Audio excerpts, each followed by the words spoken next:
नमस्कार, मैं आरशी सिंह। महान्यूज़ 7 की खास पेशकश हेलो डॉक्टर में आपका स्वागत है।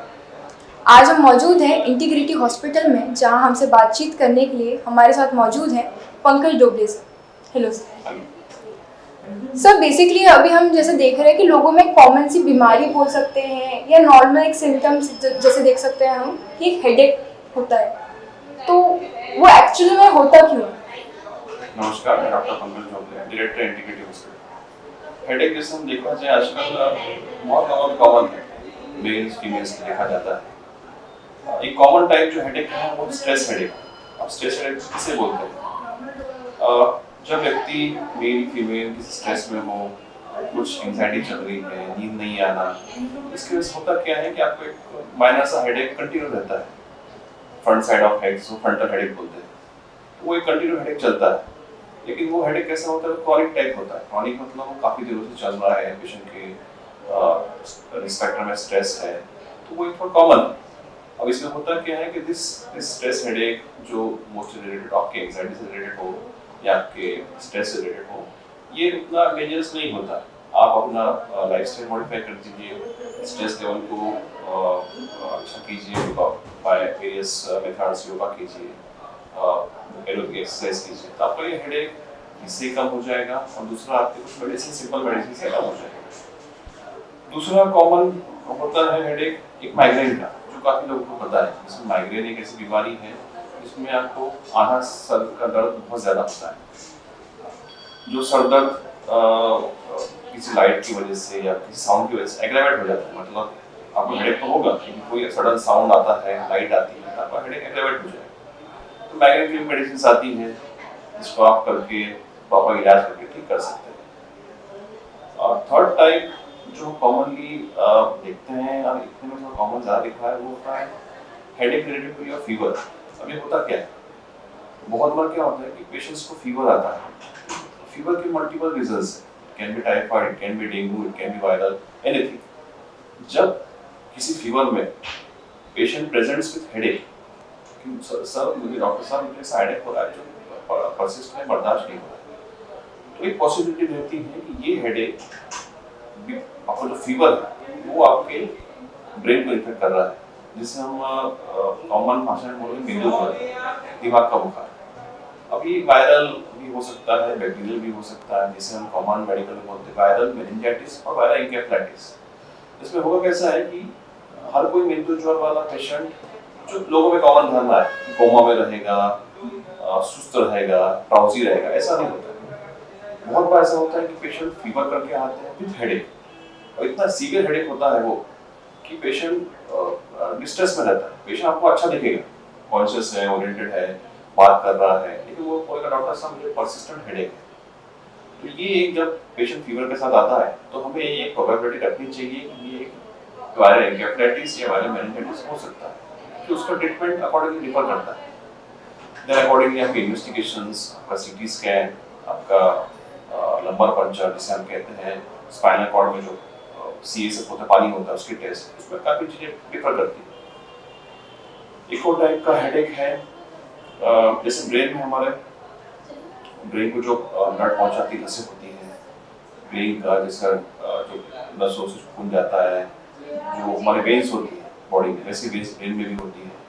कभी कभी वो वेन्स अगर चोक हो जाए तो भी हेडेक होता है। उसका हेडेक ऐसा सीवियर होगा कि पेशेंट अच्छा हो, एकदम अच्छा रहेगा, और तुरंत इतना सीवियर हेडेक लेकर प्रेजेंट होता है जिसको हम बोलते हैं वीनस थ्रोम्बोसिस, जो ब्रेन की वेन्स को ब्लॉक कर देता है। तो वो एक इमरजेंसी है, आपको तुरंत हॉस्पिटल जाना पड़ता है, इवेल्युएट करना पड़ता है, देखना पड़ता है। Even in case of brain haemorrhage भी ऐसा पेन हो सकता है किसी किसी में। ये तो होंगे कारण जिसमें एक्यूट स्टेज या फिर जो अंदर से मालूम पड़े। दूसरे कारण, अगर किसी को कुछ चोट लगी है सर पे, एक्सीडेंट हुआ है, तो वो तो हमको पता है एक्सीडेंट हुआ है, पेन है, उसके भी रीजंस हो सकते हैं। हिमेटोमा होता है, हिमेटोमा मतलब खून का एक थक्का जमना। ब्रेन में लेयर्स होते हैं, एक सबड्यूरल, एपिड्यूरल, एक्स्ट्राड्यूरल, उस लेयर में कभी कभी खून जम जाता है, तो उससे भी हेडेक होता है। सर जरूरी है कि हर अगर छोटा सा भी हेडेक एक सीवियर कॉज पे ये हो सकता है? हो सकता है।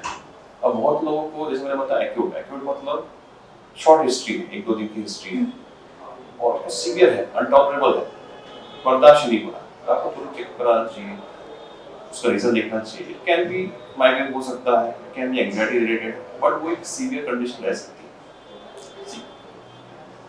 सर इन सब से प्रिवेंट होने के लिए, इन सब से बचने के लिए, जैसे नॉर्मल एक हेडेक जो कि इतना सीवियर कॉज बाद में ले सकता है, तो इन सब से नॉर्मल एक घरेलू उपचार या कौन सी ऐसी मेडिसिन हमको लेनी चाहिए? जैसे मैंने बताया स्ट्रेस हेडेक जो आजकल बहुत कॉमन देखा जाता है, आपकी लाइफस्टाइल से रिलेटेड, आपका स्ट्रेस फैक्टर्स, आपकी सेडेंटरी लाइफस्टाइल से रिलेटेड। इसके लिए क्या कर सकते हो? Lifestyle modification. लाइफस्टाइल मॉडिफिकेशन क्या है? ये सिर्फ इसी बीमारी में काम नहीं करेगा, आपकी chronic diseases, diabetes, hypertensive, heart disease सब में काम करता है। आपका लाइफस्टाइल सुधारिए, आपकी डाइट, आपकी एक्सरसाइजेज, योगा, ये सब कीजिए, इससे कम हो जाएगा। दूसरा जो मैं जिस बात पर फोकस ज़्यादा करना चाहूँगा वो है फीवर रिलेटेड। जब भी आपको ऐसा लगे कि मुझे फीवर के साथ हेडेक हो रहा है और परसिस्टेंट है, तकलीफ दे रहा है, तो प्लीज़ घर पे मत रहिए, अपना प्रॉपर इलाज कराइए।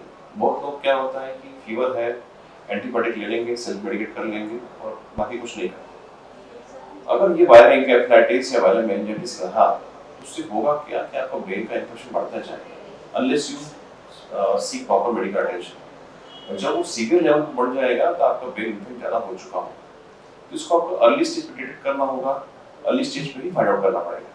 तो जब भी ऐसे लगे कि फीवर है, हेडेक है, तुरंत हॉस्पिटल जाइए, अपना चेकअप करवाइए, डॉक्टर को कंसल्ट कीजिए, वो क्या बोलते हैं, एडमिशन रिक्वायर्ड है या सीटी रिक्वायर्ड है, उस हिसाब से कीजिए। सेल्फ मेडिकेट मत कीजिए, इस headache can be very dangerous.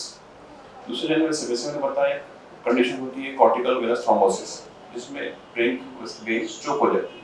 उसके रीजंस मल्टीपल हैं। Reasons can be diabetes, thyroid, stroke, anything. इसमें होगा क्या कि जब सीवियर हेडेक हो, आप इवैल्यूएट करा लीजिए, डॉक्टर आपको बताएगा सीटी करना है, एमआरआई करना है, फिर अकॉर्डिंगली ट्रीट कीजिए। बिकॉज ये डिजीज अगर टाइमली ट्रीट की जाए तो आपकी कॉम्प्लिकेशंस होने से आप बच सकते हो और आपको उसका ट्रीटमेंट हो सकता है। तो जितने भी हमारे दर्शक ये देख रहे हैं, उनके लिए आप एक क्या छोटा सा मैसेज, एक संदेश देना चाहेंगे? संदेश तो मैं ये कहना चाहूँगा कि हर चीज़ का, हर बीमारी का एक फोकस होता है। ये नहीं कहूँगा कि हर चीज़ एक चीज़, आपकी बॉडी जो है उसको एक बेसिक रिक्वायरमेंट लगता है, न्यूट्रिशन, प्रॉपर एक्सरसाइज, ये चीजें अगर प्रॉपर रही तो you can prevent many diseases. Even you can reverse early stages of diabetes, early stages of hypertension, lifestyle modification कर सकते हैं। हेडेक डेफिनेटली आप कुछ फॉर्म्स ऑफ हेडेक में प्रॉपर लाइफस्टाइल से कर सकते हैं, लेकिन जब भी ऐसे लगे कि एक सॉर्ट ऑफ हेडेक सीवियर हो रहा है, ज्यादा हो रहा है, और जिसको आप टॉलरेट नहीं कर सकते, ऐसे हेडेक को निगलेक्ट नहीं करना है। आप कंसल्ट कीजिए डॉक्टर को, स्पेशलिस्ट को दिखाइए, उनसे सलाह लीजिए। प्रॉपर अगर आपका हेडेक माइल्ड है, माइनर कॉज है, तो आप जल्दी ठीक हो जाओगे, मेडिसिन से हो जाएगा। लेकिन अगर वो कुछ सीवियर कॉज है, आपने डिले कर दिया, तो then that can go very serious. आपका ब्रेन की नसें ब्लॉक हो गई, it can increase your brain pressure, anything can happen.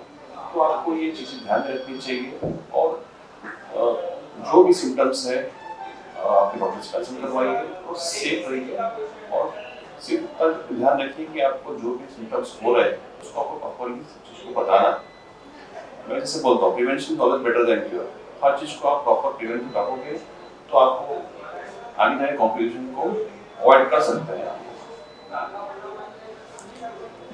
Hello doctor, में आज के लिए इतना ही, मुझे दीजिए इजाज़त। नमस्कार। Integrity super specialist hospital and research institute of Nagpur अब नागपुर में अत्याधुनिक सुविधाओं के साथ ICU, modular operation theatre, maternity surgery and laparoscopy surgery, orthopaedic and joint replacement, dialysis unit, pathology and pharmacy. Our address: Vinoba Nagar, Kharbi Ring Road, Nagpur. Our contact: 8668792352, 9801980100.